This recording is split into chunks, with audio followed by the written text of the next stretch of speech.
Cool. So the session is recorded.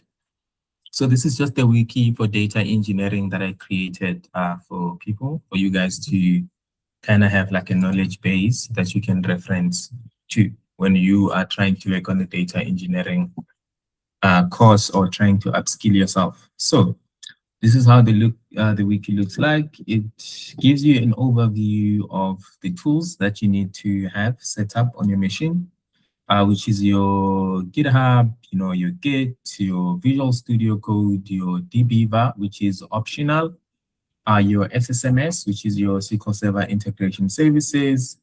So yeah, basically it shows you how to set up your GitHub account and how to configure your Git, how to install Visual Studio Code, and how to install Visual Studio, and how to set up SQL Server Integration Services. So I did try add a bit of screenshot as well so that you guys can have an overview of how it looks like.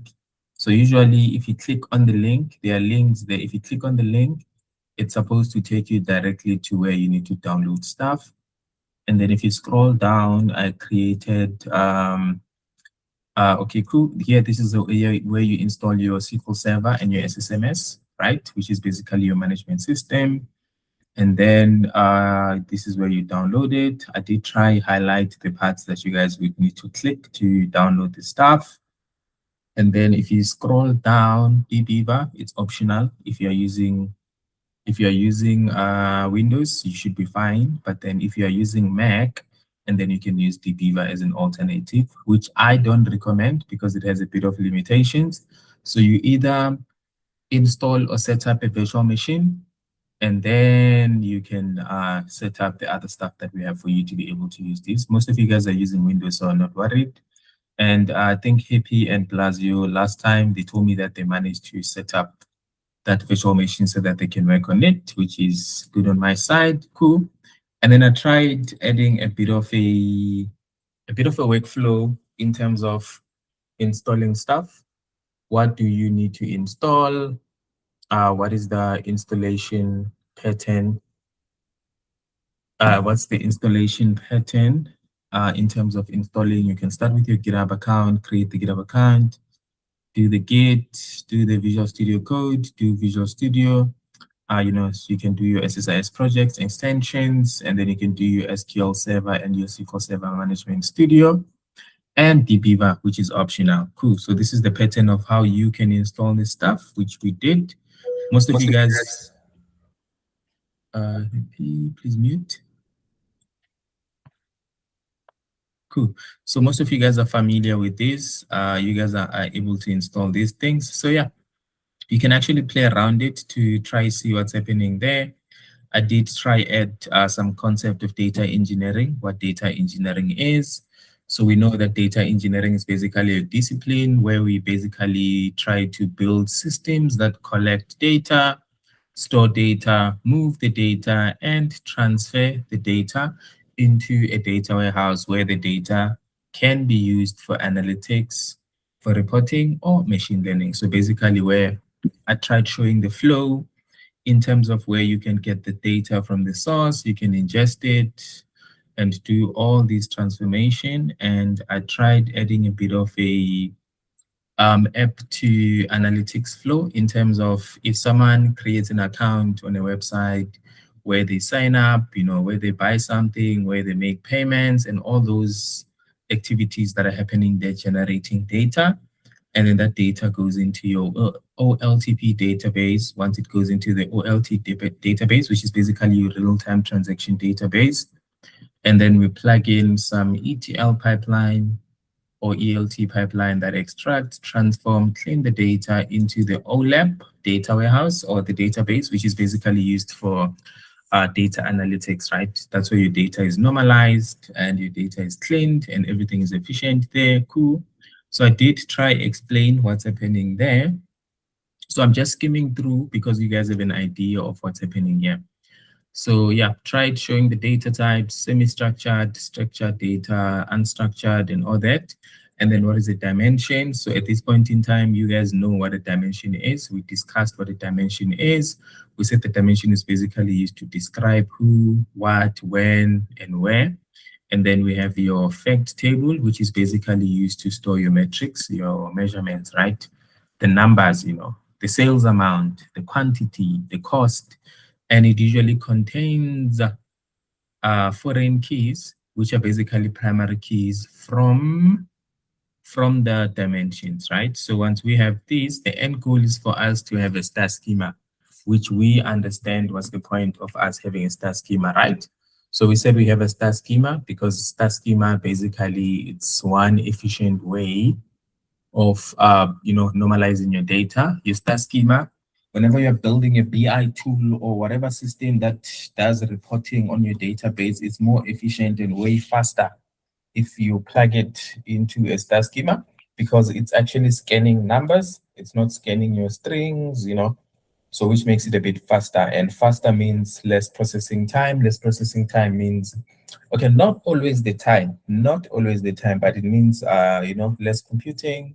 Okay, no, I'm lying, not less computing, but you can save a bit of cost because you are not scanning through million records of data, because you normalize your data, you remove redundancies, and then you put in numbers there, which makes it a bit efficient.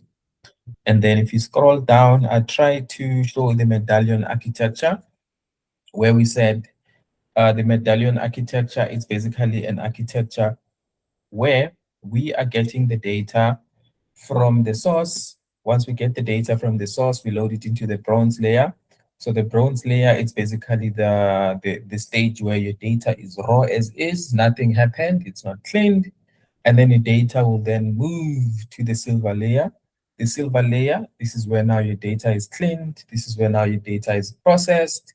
And then you can move to the gold layer, which is basically where you aggregate your data, right? So grouping your data into whatever calculations you need to do and all that.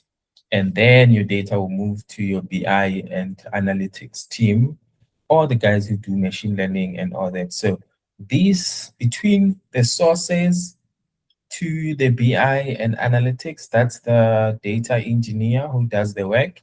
And then once you leave the gold layer going out there, the BI and analytics, that's where now you find the guys who do data analytics, the guys who build dashboards, your data scientist, your credit risk analyst, everyone is on this end. And then this end, that's where you find your software engineers. So your software engineers are on this other end. Are we together? So software engineers, this side. They build the app and processes that will plug in the data into the source. Once the data is in the source, the data engineer comes in, fetches the data from the source, do the magic, do the cleaning, do everything, and then go load the data warehouse. Once the data is in the data warehouse, the other team of people come in, which is your data analytics, the data science guys to build transformation and all that cool.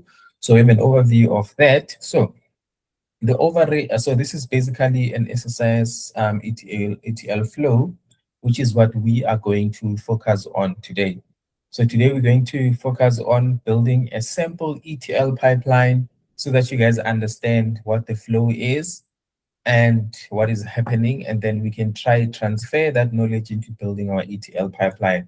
So the flow is, we all know that we said we are fetching data from the source to the destination. So meaning that either we are getting this data from an API endpoint, from a CSV file or whatsoever, and then we're going to load that data into a data warehouse downstream.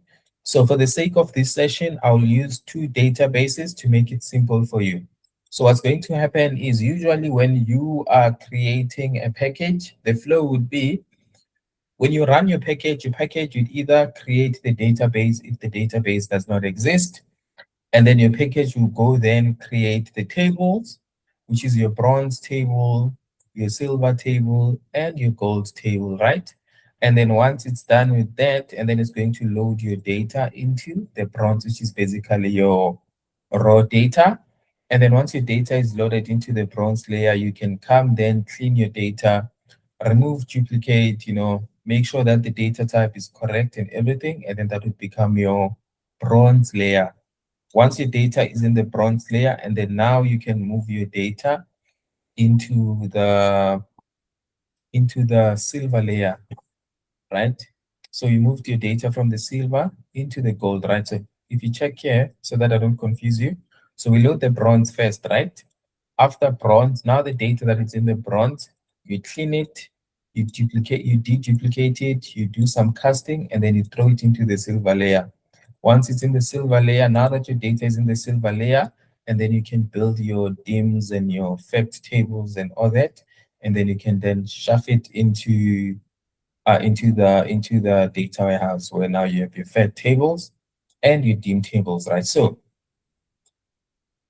this part here, to be specific, right? It depends with the organization how they decide to build their data infrastructure. So if you move into the industry, don't expect the flow to be 100% like this, right? As I said, engineers make decisions at the end of the day. So you can go into an organization and then you realize that actually this is not how they do it. They probably have their own architecture that they follow, right? So that doesn't mean that you know, everything that you do in the data engineering space or the analytics space has to follow this pattern. Ideally, this is how the pattern it's supposed to be, but we all know that we are humans, people are creative, people have different OCDs, people have different reasons why they build stuff. But ideally, this is the flow that we would have when we are building an ETL pipeline. Great. Are we together? Does anyone have a question? Are we still good? Cool stuff. So what we are going to Yeah, still do, good. awesome, thank you. So what we are going to do, we are going to start with our SSIS today, guys. So the first thing that we are going to do, I'm going to open my search bar and then I'll search for Visual Studio Code, right? So I'll click here and then I'll create a package. A package is going to be used for building an ETL pipeline using SSIS. So because let me do this so that you guys, yeah, cool. So this is what it's supposed to look like, right? When you open your Visual Studio Code, once you open your Visual Studio Code, it's going to look like this. So what you are going to do, you're going to click on Create New Package. So create new package, which is basically this part here, right? So once you click there on Create New Package, so you click there, create new project. So I clicked on create new project. So it's going to load, it's going to load, it's going to load. And then now that I have this, so let me just unpin these things here.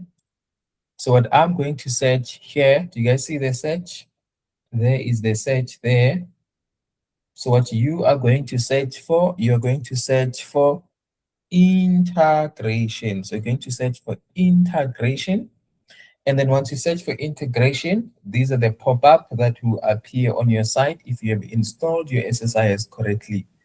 And then this is what we are interested in. Do you guys see this? If you read it, it says this project may be used to build high-performance data integration and workflow solution that can be run on SSIS catalog, which includes extraction, transformation, and loading ETL operations for data warehouses, right? Which is the one that I'm interested in. So I'll click on it. And then once I click on it, and then I'll click next, right? So once I click next, oh, wait, I think I clicked the wrong one. It has to be this one here, this one, and next. And then there is my integration service project one. So I'll give this project a name. So what will I name it? I'm going to call it data weekend. So data weekend project one. Okay, let me just call it pipeline one, pipeline one, right? So that's the first pipeline that I'm building. And then I'll click create. We're still together, right? So usually when you create a package, it gets stored somewhere, right? If you check location there, it shows you where did your package get stored on your machine? So it's loading, loading, loading, loading, loading, loading, loading. Great. So now that this is loaded, this is the page that is going to take me to. So now that we are in this page, so this is the landing page for your SSIS package. So this is where now you can build your ETL pipeline. So before we start, we're just gonna just view the interface, just play around the interface to see what's happening there. It's taking some time. Let's just give it maybe a minute or so. But are we still together, right? We're still on the same page so far. Does anyone have a question, guys, while we wait for this to load?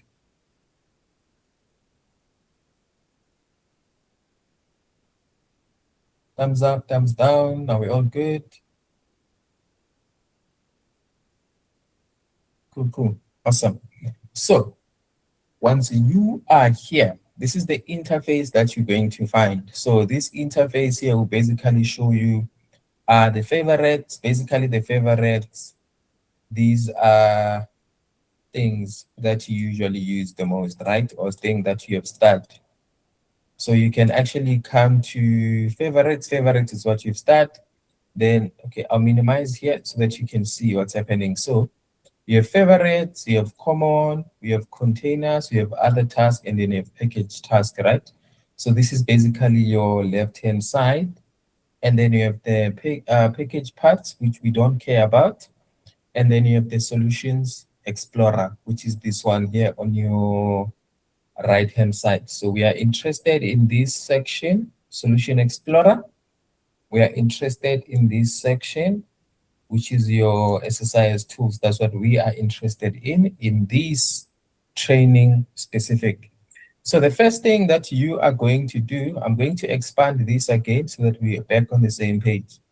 So the first thing that I need to make sure I select is the data flow. Do you guys see the data flow? So I'll double click on the flow. So once I double click on the flow, it's going to pop up something on my screen, which is going to say data flow. Do you guys see data flow? This is the data flow. This is the data flow. There we go, right? So this is the data flow. So we've said the first thing that I need to do, I'll double click on this data flow, we'll come back. So once I double click on the data flow, this is what I see. Do you guys see?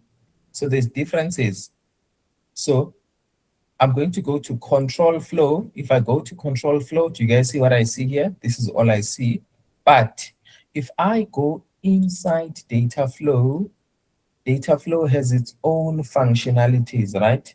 Which is your favorite, which is your destination assistant, your source assistant, the common, these are aggregate, balance, data distributor, conditional splitter, data conversion, and. So we are not interested in that for now. So what we are interested in for now, it's this part here at the bottom, which is your other sources. Your other sources is basically where are you getting the data? And then your destination is where are you sending the data to? Are we together? So we said we have the control flow. The control flow has these functionalities here. And then if you click inside the data flow, and then you get these different functionalities where we said we don't care about these other stuff. The only thing that we care about for now is your source. Where is the data coming from? Which is this part here. This is your source. And then your destination, which is this part here. Where is your data going to? That's what we are interested in, right? We together? So we're interested in this part and this part. Are we together? Great. So first thing first that we need to do is we need to make sure that our database is connected to this interface, right? So basically, if you guys check here, we say to you, you have the source, So your source, wherever the data is coming from, it has to be connected with the other database using an ETL pipeline or the connectors. Do you guys see these lines here? These are the connectors. So think of it that way. So you need to create the connectors. So what are we connecting? So we are connecting the database, the databases that we're going to be working on, or we are connecting to the server that we are going to be using, right? If you open your SSMS, let's say you open your SSMS, which is this. So this is your SSMS. If you open your SSMS, you can connect to the server. Do you guys remember which one is the server, right? If you click here, and then this is your server name. Your server name is basically your computer name, right? So this part here, that's your server name. So your server name is your computer name. Are we together? So this is your server name. So you take that server name, and then you can just connect. So connected, so I'm happy. I can see that my server is working. Great, so I'll come to my SSIS package. And then there's something that says connection managers. Do you guys see it there? Connection managers, do you guys see it? So I'll right click on my connection manager, and then I'll click new connections. Once I have clicked new connections, I need to scroll down and look for what we call OLEDB. Do you guys see? OLEDB. OLEDB. So I'll click on add.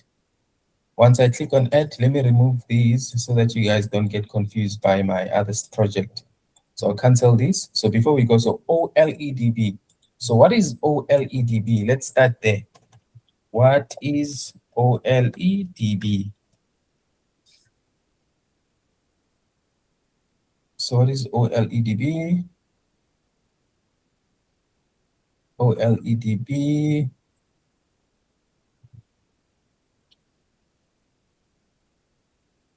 Can you guys see my screen? Cool.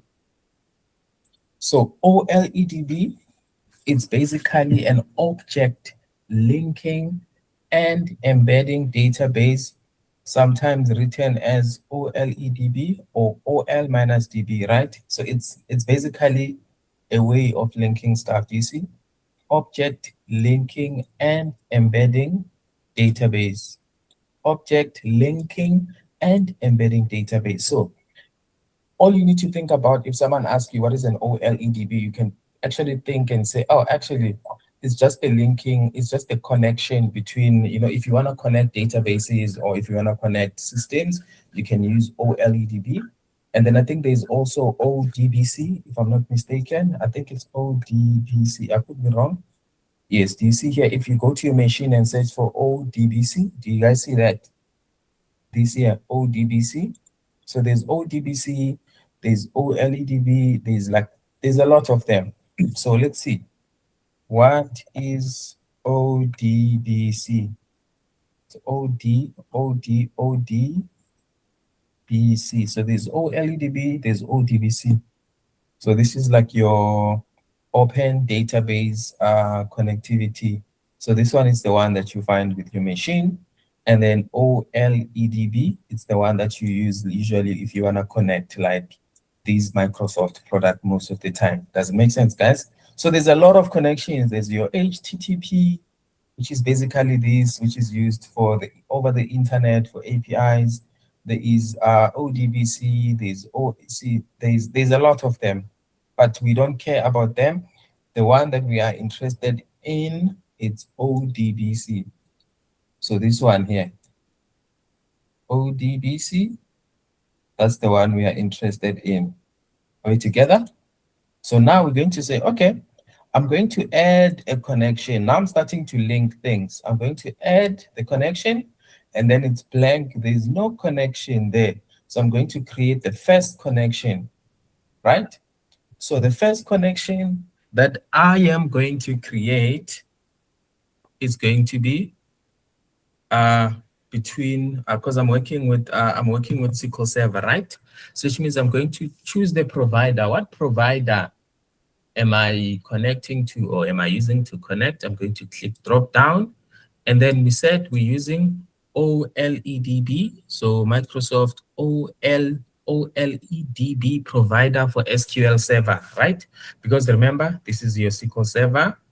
If you click here, so basically that's you need to, because this is the system that we are using, so you'd have to choose something that's compatible with it.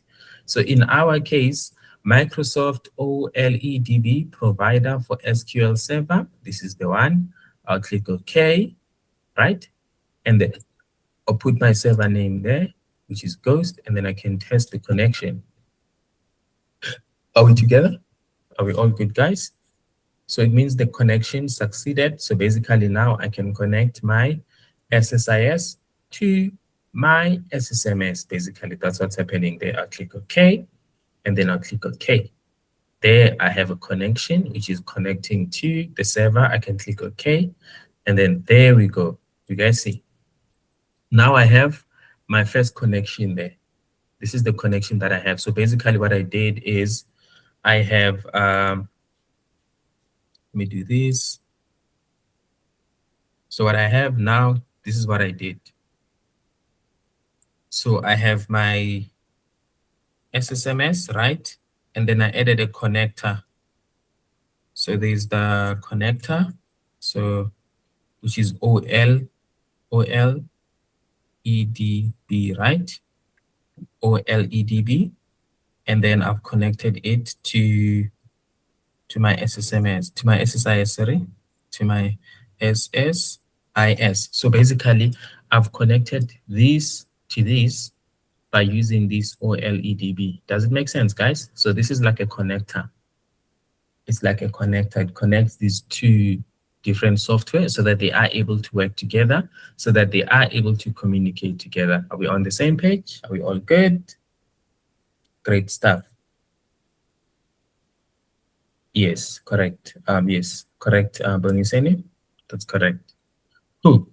So now that we made the connection, we are happy. We can see there is the connection. You see, there is the connection. So what do we do? So the first thing that we need to do is to create a database, right? So the first thing that we need to do is to create a database. So you're saying, okay, on my data flow, the first thing that I need to do is basically create a database. So I'll create execute SQL task, right? Execute SQL task. If you are working on a project with data, the first thing you do is create the database, create the tables, load the data, clean the data, and then do whatever you want. That's the flow, right? Create DB, load the data. So, okay, let's do this so that we can follow. So the first thing you do, we said, is create. So you're going to create the DB.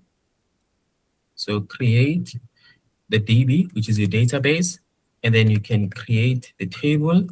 After creating the table, you can load the table and then do whatever you want. Do whatever you want, right? This could be data cleaning. This could be data analytics, or, you know, this could be a machine learning model, ML models. Does it make sense, guys? So create the database, create the table, load the table, and then do whatever you want. That's the pattern we are creating here. So we are going to create the database. So click here, and then you guys see here, it has a lot of options and stuff that we can do. But what we are interested in is the connection, right? So we're saying, hey, remember I have a lot of connections happening there, but I'm interested to the one that's connecting to my server, which is Ghost, and then an SQL statement. What SQL statement do I need here? I need to create a database, right? So I need to create the database. This would be the first SQL code that I would have to create, right? Do you guys remember? Are we all on the same page? So because I've saved the code here, so that we don't have to spend much time, I'll just copy the code that I had created, and then I can come paste it here. Do you guys remember this code where we said, okay, let me put it on SSMS so that you guys can see as well. So there is our code, right, where we say, okay, I want you to create the database called sales data warehouse if it does not exist, meaning that if I run this, do you guys see it's creating the database? Even if I run it multiple times, it's not going to fail because I have the if not exist, right? But if I run this alone, it's going to fail because it says the database, it's already existing. If I run this again, if I run this, run, it's failing because the database exists. But if I do this, it will work because we have put in some safety measures there. Cool, are we together? Great. So someone is saying, sorry to raise this, but which DB did we connect to MS? So this is what you need to do. Okay, before I'll show you this so that I don't confuse people's flow. Great, so we're still together here, guys. We're fine, right? So we clicked there, we chose the connection, and then we loaded the SQL that we want to run, and then you can click OK. And then I'll just give this a name. So you give it a name there. So the name would be create a DB. That's the first thing. So we are creating the database, right? So creating the database there. Now that we've created the database, I'll save my work. So I just want to show Mbongiseni what we need to do. So connection, you come to connection manager, right click, new connection manager, and then choose OLEDB, click add, and then new. And then here you choose Microsoft OLEDB provider for SQL Server. What is the question, Mbongiseni? Yeah, that's exactly what I wanted to know. The first or the second one, the one you have or simple provider. Perfect. I see you've got the SQL Server. Awesome. Great. So now that we are here, we are fine. And then you can click OK. So because I have the connections on my side, I won't click OK. I'll just cancel it. But yeah. And then server name, you put the server name you have. And then authenticator, you can put Windows Authenticator, or you can put an SQL Server Authenticator for more security reasons. We won't do that for now because you guys are still learning. So I'll keep it as simple as we can. And then we can cancel here, we can cancel here, we can cancel here. So basically, here we have our starter package. So I'll just call it a 0.1.create. So create. So 0.1 create, which is this basically is going to be used to create stuff. So this is going to create the database. So what I'm going to do, I'm going to drop the database so that you guys can see that I've dropped the database. So drop, this is the database that we need to drop, right? So how do we use the drop functionality, guys? So we say drop, and then what? And the name of the database.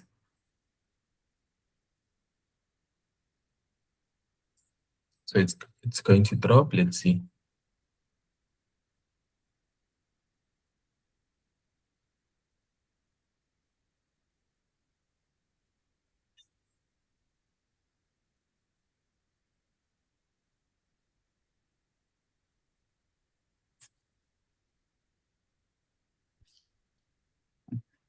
Great. So let's do this. Come here, scroll down. And then what is it?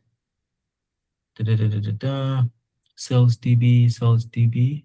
Do you guys see it? Okay, let me refresh there.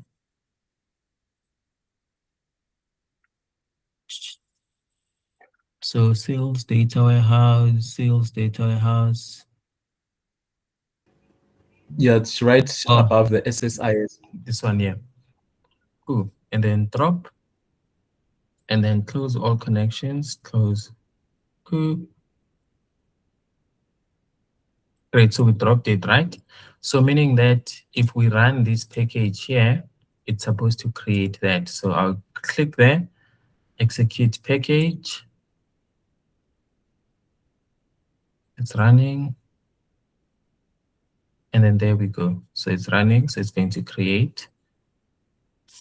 Do you guys see? So we've started with our ETL pipeline, basically, meaning that if we come here and then we refresh, and then you go to databases, and then you scroll down, there we go. Do you guys see it?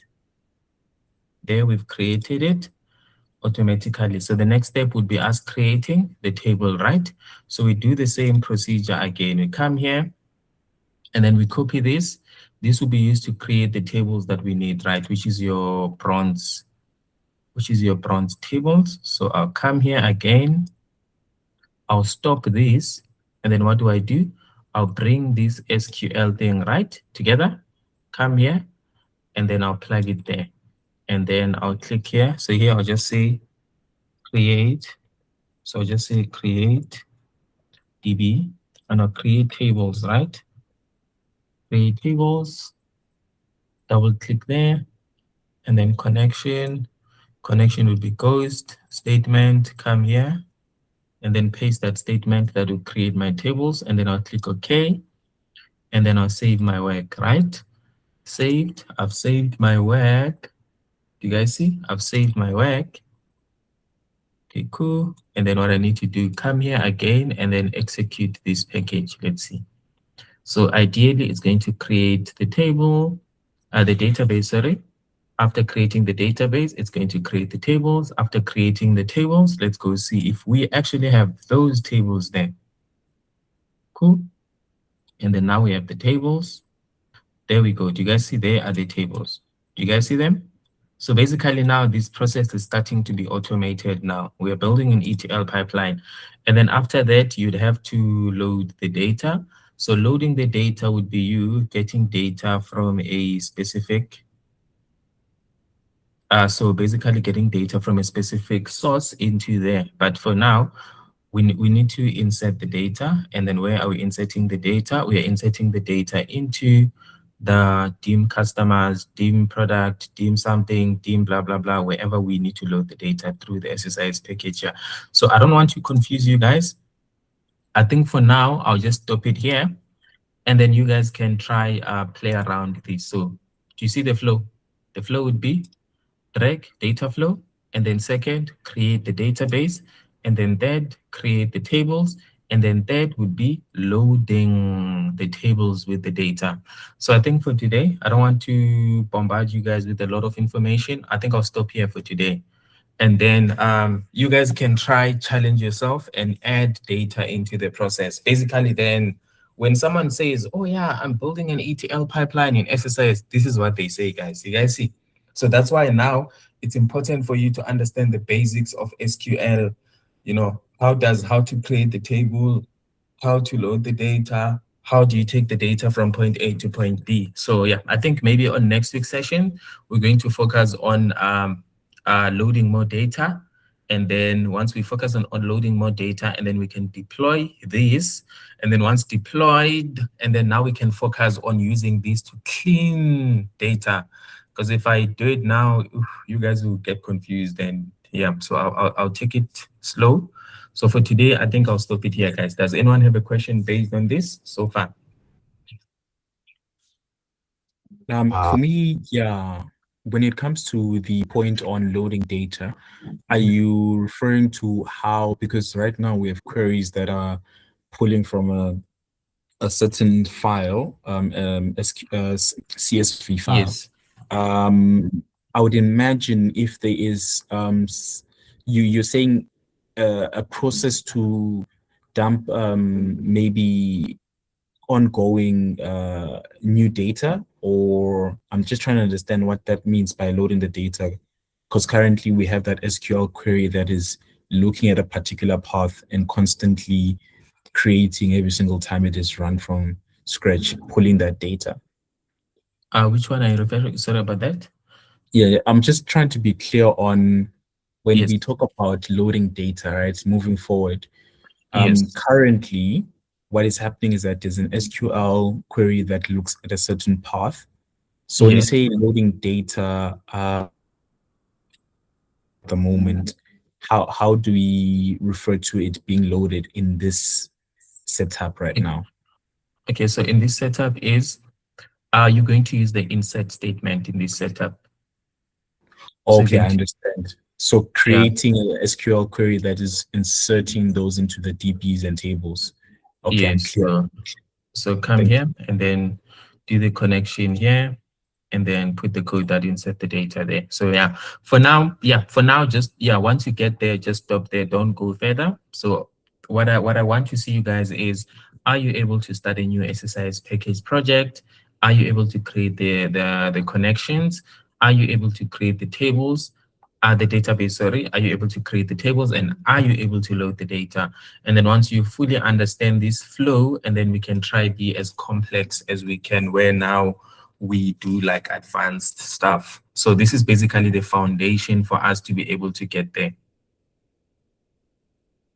This is the foundation for us to get there. I'm happy on my end. I think Blasio had a question. Yes, Blasio? I wanted to ask, are there other ways to create ETL pipelines apart from SSIS, or is this just the standard? So there's multiple ways of doing it. So there's Python, there's Java, there's a lot of ways of doing it, right? But so the more complex code you write, the more it's taking you away from data engineering. Basically, it's pushing you to software engineering. So there are guys who are software engineers, but they're actually doing data engineering work, right? The only difference is they're writing a complex code. They're probably writing a Golang code, maybe, they're building a software that does this. But if you're gonna be going into the data space as a data analyst, as a data engineer, as a data scientist, these would be the core fundamental for you, and then everything else you can build it on top of this. Okay. Yeah, that makes sense. Awesome. Cool. So if you guys have no questions, you guys can have